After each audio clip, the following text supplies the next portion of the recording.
Buenas noches, bienvenidos al Criminalista Nocturno.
En el año de 1986, la familia Andrews, conformada por Brian y sus dos hijas, Annie de 15 años y Jessica de 8, pasaron por una verdadera pesadilla, pues fenómenos paranormales invadieron su casa y atormentaban a las dos chicas. Brian se mostraba incrédulo ante ello, hasta que tuvo un aterrador encuentro cara a cara con el autor de las manifestaciones, quien no solamente trató de asustarlo, cargando un hacha entre sus manos, sino que llevaba viviendo 2 meses detrás de las paredes de su casa. Su nombre, Danny LaPlante. El Criminalista Nocturno. Danny LaPlante nació el 15 de mayo de 1970 en Townsend, Massachusetts, en el condado de Middlesex. Vivía en compañía de su padre, su madre y 2 hermanos. Su infancia no transcurrió de una manera saludable como la de los demás niños, pues su progenitor infringía diversos abusos hacia su persona, tanto físicos, íntimos y emocionales. Posteriormente, su madre se separó e inició una vida al lado de otro hombre, mismo que también practicaba abusos en contra de Danny. La casa familiar era descrita como muy sucia, con basura dentro y fuera de ella, además de animales callejeros que entraban y salían de allí. Todo ello provocó que el chico comenzara a expresar la frustración que sentía a través de actos rebeldes en su educación. Lo que inició como problemas de conducta terminó por llevarlo a caminos de destrucción total. Tenía pocos amigos, no era bueno académicamente y sus demás compañeros lo catalogaban como un chico raro, falto de higiene y un poco aterrador. Aseguraban que era mejor evitarlo. Dado su extraño comportamiento, Danny fue enviado por sus autoridades escolares a buscar la ayuda de un psiquiatra. El chico padecía de dislexia y también de trastorno de hiperactividad.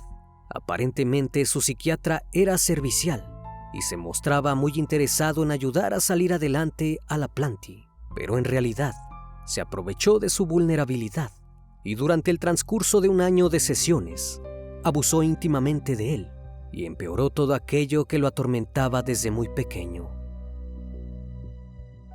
Para el año de 1986, siendo un adolescente que buscaba una manera de sacar un poco de todo aquello que lo abrumaba, comenzó con pequeños robos en las casas de sus vecinos.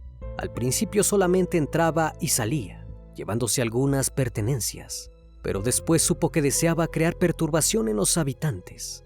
Así que dejaba un mensaje discreto y perturbador.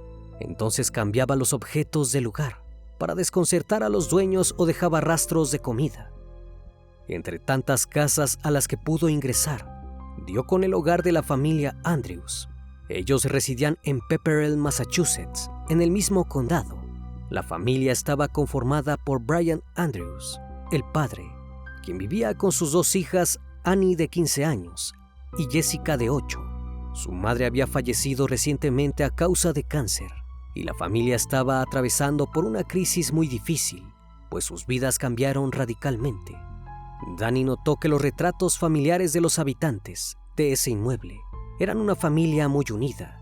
Annie era una chica atractiva, una joven que para una persona como él tal vez sería inalcanzable. Fue entonces que ideó un plan. Una noche de los últimos meses de 1986, Annie Andrews recibió una llamada anónima de un joven que se presentó como Danny LaPlante. Al cuestionarle cómo había obtenido su número telefónico, el chico le informó que estudiaban en el mismo colegio y que había conseguido su número gracias a uno de sus amigos en común. Ella trataba de recordar si lo había visto antes, así que le preguntó acerca de su aspecto físico, y él se describió con características nada cercanas a la realidad para despertar el interés de Annie. Dijo que era rubio, guapo, atlético y que vivía en el mismo barrio, actuando siempre de forma educada. Hablaron durante una semana hasta que consiguió convencer a Annie de que tuvieran una cita. Se ofreció a pasar por ella hasta su casa y su caballerosidad hizo que sus planes tuviesen éxito. Cuando llegó la gran noche, Danny no se preocupó por su aspecto cuando fue a recoger a la chica. En cuanto ella abrió la puerta, se dio cuenta que Danny había mentido. Era totalmente diferente a como se había descrito. Llevaba ropa sucia, no era atlético y su cabello era oscuro. A pesar de ello, sintió que en el fondo era el chico dulce de las llamadas telefónicas, por lo que le dio una oportunidad. Mientras paseaban, Annie le contó sobre el reciente fallecimiento de su madre a causa del cáncer, pero lejos de consolarla, LaPlante insistía en hacer preguntas incómodas acerca de cómo había sido su deceso, cómo se sentía ver la muerte de cerca y sobre todo, qué tanto había sufrido su madre antes de fallecer. La conversación estaba completamente fuera de lugar y nada parecida a las llamadas nocturnas. Tras una hora de conversación, Annie decidió concluir la cita, abandonando al chico en el acto, pero Danny aún no había terminado. Aquella conversación había sido extraña. Annie nunca había visto a un chico interesarse de tal manera por el fallecimiento de su madre. Las preguntas habían sido directas y sin ningún respeto por el dolor que ella y su familia estaban atravesando en esos momentos. Eso provocó en ella una profunda tristeza. Le reveló a su pequeña hermana que extrañaba mucho a su madre y que deseaba fervientemente poder hablar con ella una vez más. Esa noche Annie y su hermana, que estaban solas en casa, decidieron intentar contactar con el espíritu de su madre a través de una tabla conocida como Ouija. Se dirigieron al sótano y sin muchas esperanzas de que funcionara, jugaron sin obtener ninguna respuesta. Al escuchar que su padre llegaba del trabajo, escondieron la tabla y se retiraron a su habitación. Pasada la medianoche, Jessica y Annie escucharon varios golpes contra las paredes de su cuarto mientras dormían. Estaban alegres y aseguraban que era su madre que estaba intentando comunicarse con ellas. Al parecer, la invocación había sido efectiva. Al preguntar abiertamente si era su progenitora, un fuerte golpe retumbó en la pared. Para ellas era una respuesta afirmativa. Este hecho se prolongó por varias noches y únicamente ante Annie y Jessica, pues cuando trataban de mostrarle a su padre el hecho sobrenatural, no sucedía absolutamente nada. Todo inició con simples golpes por las paredes y después los objetos de la casa comenzaron a desaparecer. Las cosas que se colocaban en la mesa al día siguiente se encontraban esparcidos por el suelo. Las chicas también empezaron a notar que los muebles se movían de un lado a otro y que el agua y la comida también desaparecían misteriosamente. Ello comenzaba a ser algo aterrador para ellas. Ya no estaban tan convencidas de que su propia madre tratara de asustarlas, y al expresarle eso a su progenitor, él se mostraba indiferente. El padre creía que eran sus propias hijas las que estaban provocando estos fenómenos en la casa, pues pensaba que a causa de su dolor y de que ya no pasaba tiempo con ellas, trataban de llamar la atención a toda costa. Brian trataba de ser paciente, pues creía que era la forma en la que enfrentaban su duelo. Llegó un momento en que las jóvenes ya no soportaban estar en su propia casa. Los ruidos y las manifestaciones las estaban enloqueciendo, además de que su padre no creía lo que estaba sucediendo. En un acto desesperado, Annie quiso enfrentar a aquel espíritu maligno, que en definitiva no era su madre fallecida. Tomó un cuchillo de cocina y en compañía de su hermana se dirigieron al sótano, como si estuviesen en una película de terror. Vieron un mensaje plasmado en la pared con letras rojas que las chicas creyeron que era sangre, el cual decía: «Estoy en tu habitación, ven a encontrarme». Las chicas aterrorizadas corrieron a pedir ayuda a la casa del vecino para escapar de aquel tormento que el espíritu ejercía sobre ellas. Esperaron a que Brian volviera del trabajo, quien cuando llegó a la casa notó mucho desorden. Cuando vio el mensaje en la pared, comprobó que estaba escrito con salsa de tomate, algo que lo hizo enfurecer. Enfrentó a sus hijas y les dijo que era suficiente, que debían enfrentar su dolor de otra manera, que no fuese vandalizando su propio hogar. Incluso en su desesperación, las envió con un terapeuta. Después de esa situación desagradable, parecía que todo volvía a la normalidad. Los ruidos y las manifestaciones cesaron y la familia comenzaba a relajarse. La rutina no se veía interrumpida por el pánico de sus hijas y Brian podía trabajar tranquilo, hasta que un día los golpes en la pared anunciaban que el terror volvía a casa. Annie y Jessica se dirigieron al sótano, el origen de todo aquello, pero el golpeteo se escuchó fuertemente en la habitación de arriba. Ambas subieron y en la recámara de Annie había un mensaje contundente, escrito en letras rojas: «Estoy de vuelta, encuéntrame si puedes». Este mensaje aterrador terminó con la valentía de Annie, quien tomó a su hermana y escaparon de la casa nuevamente a buscar ayuda con su vecino. Al ver el estado de las chicas, el vecino no dudó en llamar a Brian para alertar sobre lo que estaba sucediendo. En cuanto escuchó que otra vez sus hijas perturbaban a su vecino, decidió ir personalmente a arreglar el problema. Por un momento creyó que sus hijas estaban fuera de control y no sabían qué hacer. Al llegar con su vecino les preguntó a sus hijas qué había pasado y ellas le contaron la terrible manifestación que acababan de pasar. Entonces, en un intento por tranquilizarlas, se dirigió solo a la casa a comprobar lo que decían. Ingresó al inmueble y sorpresivamente su hogar estaba hecho un desastre. Parecía un saqueo. La ropa, los cajones y demás objetos de la casa habían sido arrojados por el suelo.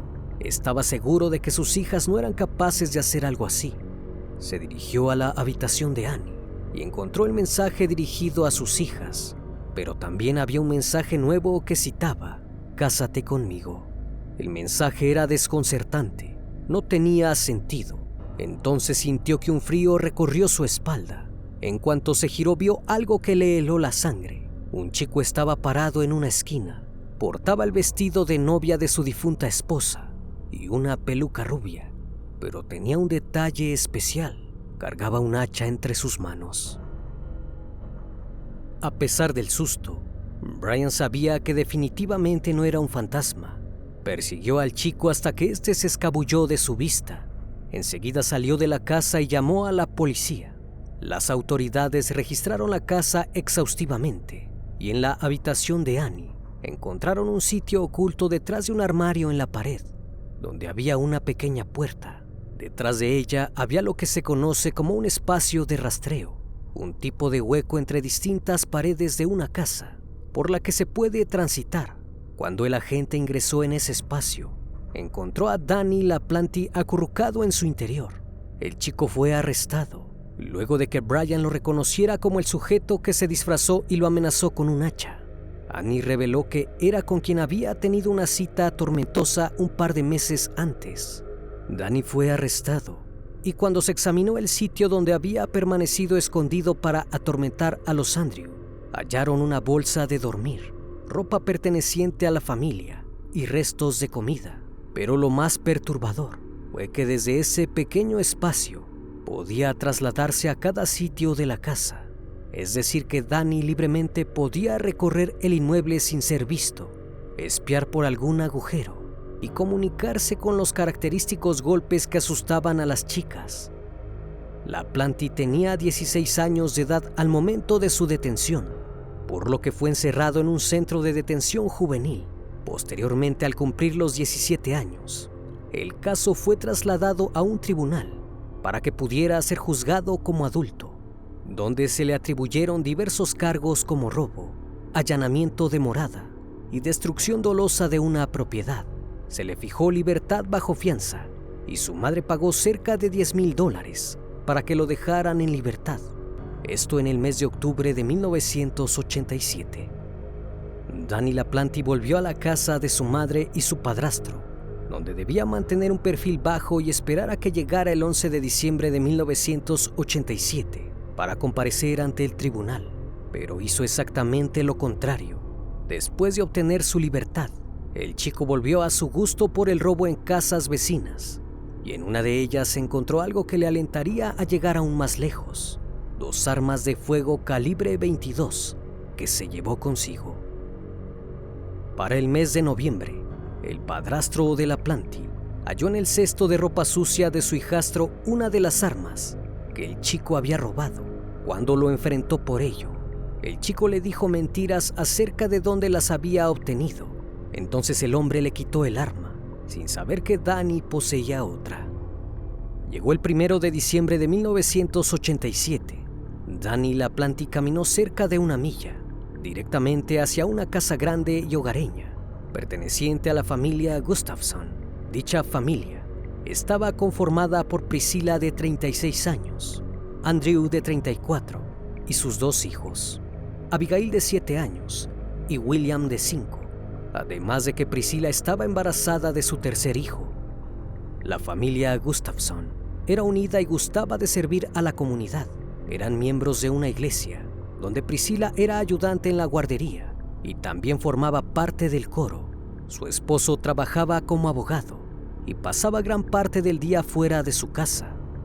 Aquel fatídico día, cuando Danny irrumpió en la casa, únicamente se encontraba Priscilla y William, pues la niña aún estaba en la escuela.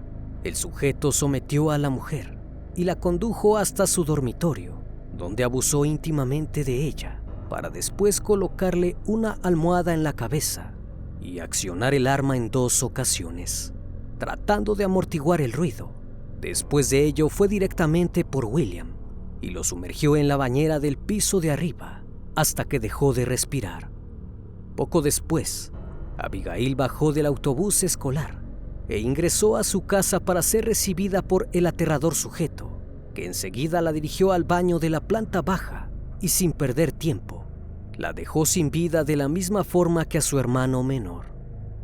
Cuando Andrew llegó al inmueble, alrededor de las 6 de la tarde, notó que había un silencio inusual. Sus hijos no estaban jugando como de costumbre y su esposa no estaba ahí para recibirlo. Cuando la llamó no recibió respuesta, así que subió hasta su dormitorio y encontró la aterradora escena. Priscilla yacía sin vida de una manera muy violenta y las manchas hemáticas estaban por todos lados. En ese momento llamó a la policía, sin siquiera registrar la casa en búsqueda de sus hijos. El estado de shock en el que se encontraba no le permitía pensar claramente. Cuando las autoridades llegaron y registraron la casa, hallaron los cuerpos sin vida de los niños. Entre los hallazgos, hubo 2 casquillos de un arma calibre 22, fluido corporal del agresor en la cama y cuerpo de Priscilla, una lata de cerveza abierta y huellas de zapato fuera de la casa. LaPlante fue colocado entre los sospechosos, pues había obtenido recientemente libertad condicional. Vivía cerca de donde habían ocurrido los hechos, además de que una de sus habilidades era irrumpir en las casas vecinas sin ser descubierto. Cuando lo buscaron, Danny LaPlante se encontraba en la biblioteca del pueblo y al cuestionarle qué estaba haciendo aquel 1 de diciembre, el chico dijo que había estado en una reunión familiar, más específicamente un cumpleaños. Negó conocer algo al respecto del crimen contra la familia Gustafson y lamentó lo sucedido. Parecía que los policías se habían creído esa historia. Más tarde, las autoridades fueron hasta su casa para hacerle más preguntas y cumplir con una orden de allanamiento que habían conseguido. Danny estaba sentado en el porche de su casa y en cuanto los vio supo que iban a apresarlo. Entonces se fue corriendo y se introdujo en el bosque. Esta acción hizo que los oficiales reafirmaran sus sospechas, por lo que procedieron a inspeccionar la casa LaPlante. Allí encontraron un par de calzado que correspondía con las huellas halladas fuera de la casa Gustafson. unos guantes mojados que se cree fueron utilizados para privar de la vida a los menores, un calcetín con saliva que probablemente se utilizó para amordazar a Priscilla, un casquillo calibre 22, muy parecidos a los encontrados en el lugar de investigación. También hallaron un teléfono inalámbrico, sustraído de la casa Gustafson. También se inspeccionó el auto de la familia, un Jeep Cherokee, y en la guantera del mismo fue hallada el arma calibre 22 con la que el chico habría perpetrado el crimen. Enseguida se pidieron refuerzos para buscar a Danny LaPlante como el principal sospechoso del crimen contra la familia Gustafson. Más de 50 oficiales se dedicaron a la búsqueda, apoyados de helicópteros y perros que buscaron exhaustivamente por el bosque. Pero una llamada a emergencias ayudaría a dar con su paradero. Una mujer reportó que un sujeto la había obligado a llevarlo en su camioneta, amenazándola con un arma, y que afortunadamente había logrado escapar. Ahora sabían el modelo del auto en que LaPlante estaba huyendo. El chico cometió diversos robos por el camino donde estaba escapando, y asimismo, sin saberlo, dejaba testigos que lo delataban con la policía. Danny LaPlante fue detenido el día 3 de diciembre de 1987 a las 6:30 de la tarde, escondido detrás de un contenedor de basura en el estado de Iowa. Al momento de su detención, portaba un arma con la que realizaría la serie de delitos mientras escapaba. Su juicio comenzó en el mes de octubre de 1988. Danny contaba ya con 18 años de edad. A pesar de que los delitos se cometieron cuando aún era menor, el juez determinó que sería juzgado como adulto. LaPlante se declaró inocente, a pesar de la abrumadora evidencia en su contra, y su defensa argumentó que el chico no era apto para ser juzgado por afecciones mentales. Se le realizaron evaluaciones psiquiátricas y se determinó que el inculpado sabía distinguir entre el bien y el mal, por lo que sí era apto para ser juzgado. El jurado determinó que Danny LaPlante era culpable por los asesinatos de la familia Gustafson y fue sentenciado a 3 cadenas perpetuas consecutivas, sin posibilidad de libertad condicional. En el año 1993, apeló su sentencia con el argumento de que la orden de allanamiento hacia su persona había sido otorgada injustamente, pero fue denegada. En el año 2000, solicitó que lo trasladaran a otra prisión, pues temía por su integridad, ya que había recibido amenazas de otros presos, petición que le fue concedida.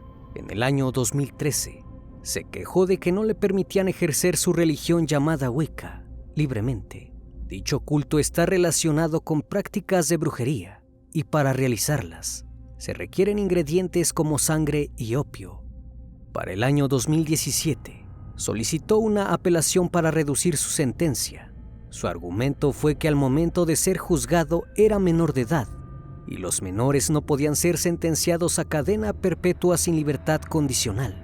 Lo que LaPlante deseaba era poder cumplir una sola cadena perpetua en lugar de las 3 consecutivas, petición que fue denegada, pues debía efectuar su sentencia por cada vida que arrebató. Sus palabras ante el juez fueron las siguientes: las palabras no pueden capturar completamente lo que he hecho. Asesiné a 3 personas inocentes. Por mi culpa, un niño de 5 años nunca cumplirá 6. Hay una niña de 7 años que nunca cumplirá 8. Una mujer nunca podrá dar a luz a su tercer hijo. Le robé a un niño por nacer su primer aliento. Un esposo nunca más pudo escuchar de su familia un te amo. Realmente lamento el daño que he causado. Desde la esencia misma de lo que soy, desde el fondo de mi alma, lo siento. En el año 2019, presentó nuevamente una petición de libertad condicional, pero se determinó que será elegible para ello hasta el año 2032. Cabe recalcar que muchos opinan al respecto de que Danny LaPlante es una persona sin sentimientos ni remordimientos, capaz de torturar psicológicamente y asesinar sin piedad, y que tal vez en cuanto recobre su libertad, volvería a atacar. Una vez más, estimado público, agradezco su compañía. Gracias por brindar un espacio de su tiempo para conocer un caso más de este canal. Si aún no estás suscrito, te hago la cordial invitación a que lo hagas y formes parte de esta gran comunidad. Esto es El Criminalista Nocturno. Hasta la próxima emisión. Buenas noches.